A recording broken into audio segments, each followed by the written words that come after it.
بسم اللہ الرحمن الرحیم۔ السلام علیکم ورحمۃ اللہ وبرکاتہ۔ ناظرین، میں آپ کا میزبان احمد ستر قریشی اور آپ کے اپنے پسندیدہ پروگرام جس کا عنوان ہوتا ہے آپ کے سامنے لے کے آپ کی خدمت میں حاضر ہوں۔ ناظرین، AQ گلوبل پر ہم آپ کے لیے لاتے ہیں بڑی بڑی خبروں کے پیچھے چھپے سچ۔ کوشش ہماری یہ ہوتی ہے کہ ہم حقائق اور سچائی پہ بات کریں، حالات چاہے کچھ بھی ہوں۔ ہمیں اپنے ملک وطن پاکستان کا دفاع کرنا ہے، اپنے ذمہ دار عسکری اداروں کا دفاع کرنا ہے اور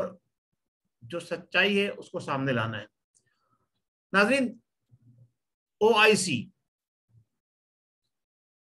وزرائے خارجہ کانفرنس پاکستان میں منعقد ہوئی۔ دنیا بھر کے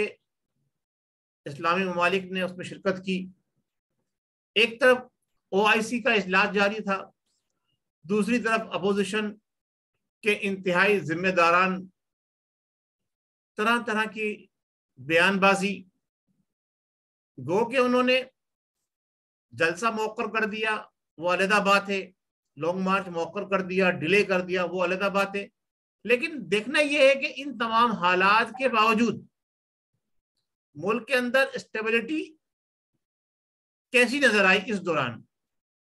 ایک طرف پرائم منسٹر آف پاکستان خطاب فرما رہے ہیں وزرائے خارجہ کانفرنس سے، OIC کے ذمہ داران سے، اسلامک دنیا کے مندوبین سے، دوسری طرف وزیر اعظم کا ذہن اپنی سیٹ کو بچانے میں لگا ہوا ہے۔ ایسی صورتحال کے اندر جب ایک انسان اندر سے مطمئن نہ ہو اپنے، کیونکہ وہ بار بار پبلکلی اس بات کا اندیا دے رہے ہیں کہ میں کسی ٹینشن میں نہیں ہوں اور مجھے کوئی پریشانی نہیں ہے، تحریک عدم اعتماد جو ہے وہ فیل ہو جائے گی اور جیت ہماری ہوگی، لیکن یہ صرف عوام کو اور اپنے کارکنان کو مطمئن کرنے کے لیے وہ بات کر رہے ہیں۔ لیکن جہاں دوسرے الفاظ میں اگر دیکھا جائے، جہاں وہ یہ کہتے ہوئے بھی نظر آ رہے ہیں کہ میں کسی کو چھوڑوں گا نہیں، میں فلاں کے ساتھ یہ کر دوں گا، میں فلاں کے ساتھ وہ کر دوں گا، اور میرے پاس ٹرمپ کے ابھی کارڈ موجود ہے، میرا آخری پتہ جو ہے وہ میں تحریک عدم اعتماد سے ایک دن پہلے کھیلوں گا، تو اس کا مطلب یہ ہے کہ اندرون خانہ وہ بھی خائف ہیں، کیونکہ اب تعداد جو ہے جو ان سے لوگ ان کی جماعت کے اپنے لوگ اور اس میں وزراء بھی شامل ہیں جو ان سے ناخوش ہیں، ان کی بڑھتی جا رہی ہے۔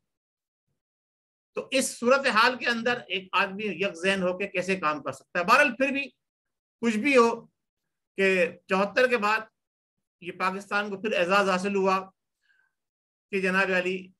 اسلامک سربراہ کانفرنس تو نہیں ہو سکی، وہ کریڈٹ تو ذوالفقار علی بھٹو کو ہی گیا ہے، لیکن وزرائے خارجہ کانفرنس تو پاکستان نے بلائی، اس کی میزبانی کری، تو یہ پاکستان کے لیے بڑے فخر کی بات ہے۔ اس میں ہم حکومت کو جتنا بھی کریڈٹ دیں وہ کم ہے۔ اب اس حالات کے اندر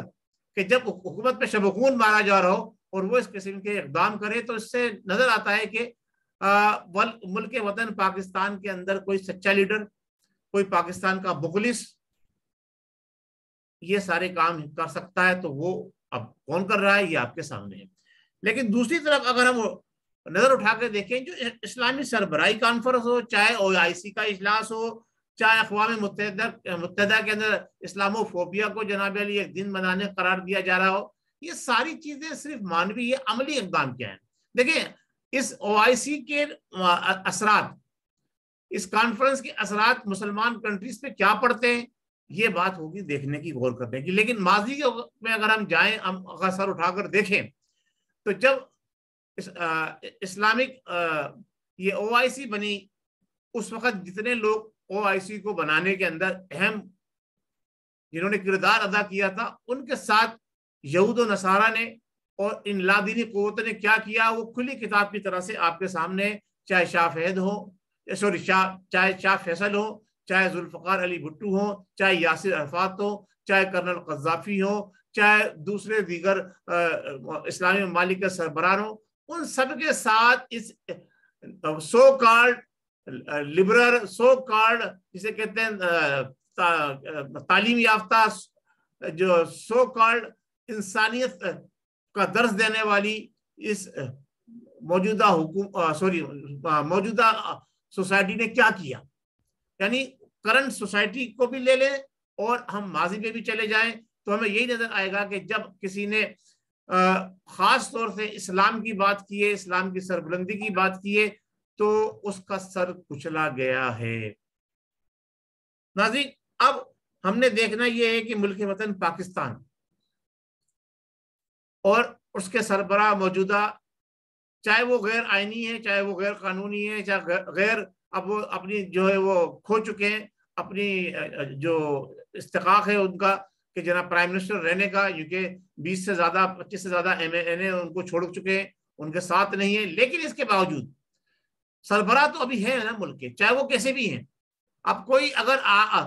سربراہی مملکت کا حلف اٹھا لیتا ہے تو وہ اگر حلف پورا اٹھا لیا ہے تو وہ قانونی طور پر ہے، اگر قانونی طور پر نہیں بھی ہے تو بھی اس وقت رول تو وہی کر رہے ہیں نا ملک کو۔ تو میں یہ یہاں پر آپ کے ساتھ جو باتیں شیئر کرنا چاہ رہا ہوں وہ یہ ہے کہ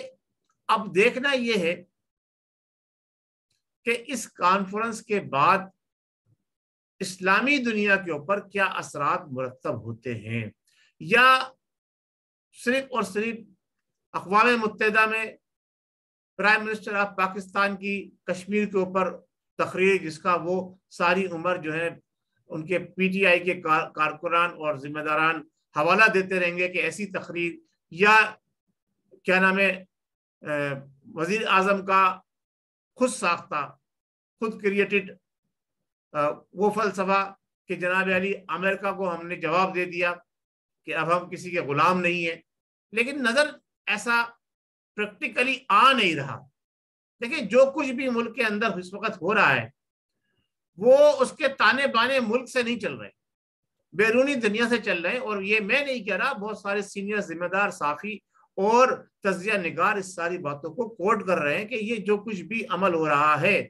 اس کے پیچھے کوئی بڑی جسے قوت کار فرما ہے جو پرائم منسٹر کو جو ہے وہ اس طرح سے سپورٹ کر رہی ہے کہ وہ ہمارے عسکری اداروں کے ذمہ داران کو بھی باقاعدہ کھلم کھلا دھمکیاں دے رہے ہیں۔ تو ظاہر سی بات ہے جب ایک سول جسے کہتے ہیں نا، وہ اس وقت سول ماشاء اللہ لگا ہوا ہے پاکستان کے اندر، کوئی بھی جو ہے وہ پرائم منسٹر کے خلاف بات نہیں کر سکتا، کوئی بھی حکومت کے خلاف بات نہیں کر سکتا، اس کو اٹھا کے جیل میں ڈال دیا جائے گا، اس کو اٹھا کے بند کر دیا جائے گا، اس کو جناب علی طرح طرح کی عزتیں دی جائیں گی، اور یہاں تک تو دھمکی دے دی کہ اب ان کے بچوں اور خاندان کے لوگوں کو بھی جو ہم چھوڑیں گے نہیں، ان کے بھی جناب علی رشتے نہیں ہونے دیں گے۔ یہ کون سی نئی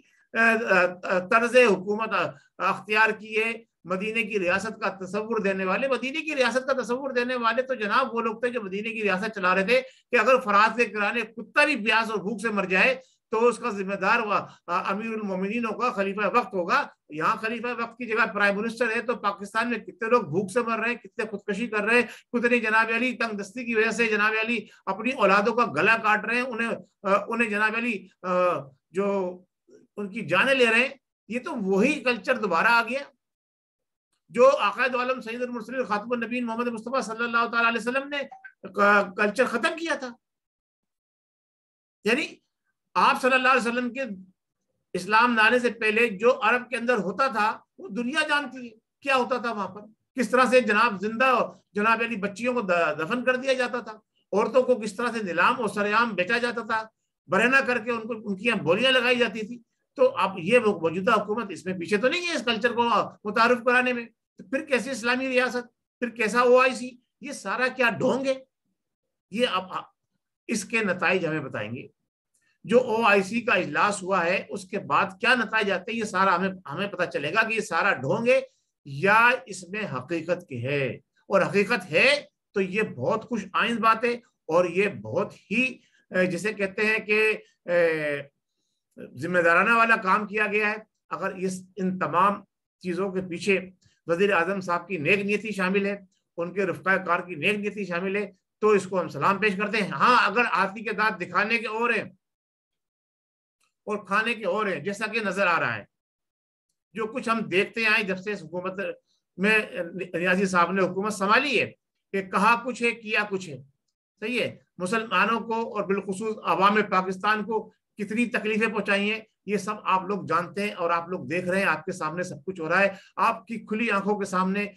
لوگوں کو بے گھر کیا گیا ہے, بے توقیر کیا گیا ہے, اور اداروں کے اوپر جس طرح شب و خون مارا گیا ہے, اداروں کے ذمہ داران کو آپس میں الجھانے کی کوشش کی گئی ہے, لڑانے کی کوشش کی ہے. اس سے پہلے کسی حکومت میں, کسی لیڈر کے اندر, ایک سویلین کے اندر اتنی جرت اور ہمت اور اتنی طاقت نہیں تھی کہ وہ سول اداروں کو آپس میں الجھانے,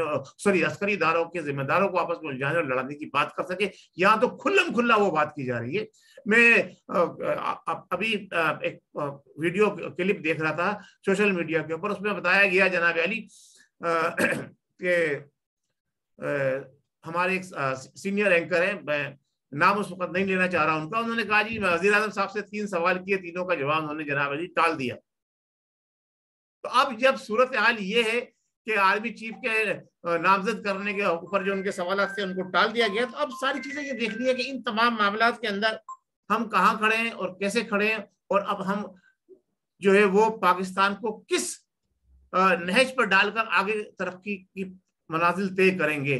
ترقی کی منازل طے کرنے میں سب سے اہم کردار یہ ہوتا ہے کہ آدمی پاکستان میں خوشحالی آئے, غریب جو کا رونا بند ہو, روٹی کپڑا اور مکان اور گھر, روٹی کپڑا اور مکان, یہ جو چیزیں انتہائی بنیادی ضرورت کی چیزیں, اس میں ہیلتھ سب سے اہم ہے. ہیلتھ کے شعبے میں حکومت نے کام کیا ہے, لیکن جو سوشل میڈیا پہ اس کی نظر آ رہا ہے وہ تو پتہ چلتا ہے کہ صرف اندھا باٹے ریوڑیاں اپنوں کو اس وقت بنے گی پروگرام بھی کیا تھا, ایسا ہی مجھے نظر آیا. لیکن عام عوام تک جو ہیلتھ کارڈ کی سہولت پہنچانے کی کوشش کی گئی ہے, اس کے نتائج کوئی اچھے نظر نہیں آ رہے, وہ سب بے سود نظر آ رہا ہے. جو 12,000 اور 14,000 خاندانوں کو پیسے دیے جا رہے تھے, اس پہ بھی رشوت ستانی کا بازار گرم ہے. سوشل میڈیا پہ اس کی جناب علی ویڈیوز اویلیبل ہیں, وائس میسج اویلیبل ہے سارے, کہ بھئی کیا ہو رہا ہے. تو اس ساری صورتحال کو بھی تو کنٹرول کرنا ہوگا نا. جب ہمارا گھر صحیح نہیں ہوگا تو ہم بیرون دنیا کو کیا صحیح کر سکیں گے. سب سے پہلے وزیر اعظم پاکستان کو وہ طریقہ کار اپنانا چاہیے کہ جس سے پاکستان کی عوام مطمئن ہو, اور ان کے خلاف کسی بھی قسم کی کارروائی کے اوپر میدان عمل میں نکل کے, جس طرح سے ترکی کے اندر عوام میدان عمل میں نکل کے اس نے فوجوں کو اور ٹینکوں کا رخ موڑ دیا تھا ترکی کے صدر کے لیے, تو ایسے صورتحال کس وقت پیدا ہوگی. کیا نیازی صاحب 27 مارچ کو یہی کرنا چاہ رہے ہیں؟ کیونکہ ان کے پاس ان کے چاہنے والوں کی تعداد تو ہے, چاہے 1,00,000 2,00,000 ہی صحیح, 5 لاکھ صحیح. اگر 2 لاکھ اور 5 لاکھ افراد ڈی چوک کے ارد گرد جمع ہو گئے تو یہ سمجھتا ہوں کہ خوریزی بھی ہو سکتی ہے. تو وہ جو سرپرائز جو اس قسم کی باتیں کر رہے ہیں, یہ کسی پرائم منسٹر کو زیب نہیں دیتی. جو کچھ وہ ایک طرف وہ اتنے بڑے اقدام کر رہے ہیں, دوسری طرف وہ جو باتیں کرتے ہیں اس سے ایسا لگتا ہے کہ یہ سب کچھ جو ان سے کرایا جا رہا ہے کسی ایک بیرونی قوت, آپ چاہے اس کو کچھ بھی کہہ لیں, اس کے ذریعے سارا کچھ کرایا جا رہا ہے. ناظرین, OIC کی پاکستان میں انعقاد پر میں حکومت پاکستان کو مبارکباد پیش کرتا ہوں, لیکن اصل مبارکباد اس وقت پیش کی جائے گی کہ جب اس کے سیر نتائج ہمارے سامنے آئیں گے, عوام کے سامنے آئیں گے. بہت شکریہ. السلام علیکم ورحمۃ اللہ وبرکاتہ. دیکھنا یہ ہے کہ آج 24 مارچ ہو گئی ہے, 25 مارچ کو اجلاس ہوتا ہے کہ نہیں ہوتا, اگر ہوتا ہے تو وہ کس طرح کتنا ہو کر اور کس طرح ختم ہوتا ہے. کیونکہ اسپیکر صاحب نے جو باتیں کی ہیں اس سے جو ہے کوئی اچھی خوشبو نہیں آ رہی, اس سے اچھی ہوا نہیں آ رہی. اور اسپیکر جو ہے وہ ایک طرف داری کرتے ہوئے نظر آ رہے ہیں, باقاعدہ ایک پارٹ بنے ہوئے موجودہ حکومت کا انہوں نے ایک کارکن کی حیثیت سے وہ کام کرتے نظر آ رہے ہیں. یہ کھلے عام سب کو نظر آ رہا ہے, ہماری عدلیہ کو بھی نظر آ رہا ہے, ہمارے عسکری اداروں کو بھی نظر آ رہا ہے, لیکن سب خاموش ہیں. اس کی وجہ کیا ہے یہ اللہ بہتر جانتا ہے. بہت شکریہ. السلام علیکم ورحمۃ اللہ وبرکاتہ. پاکستان زندہ باد.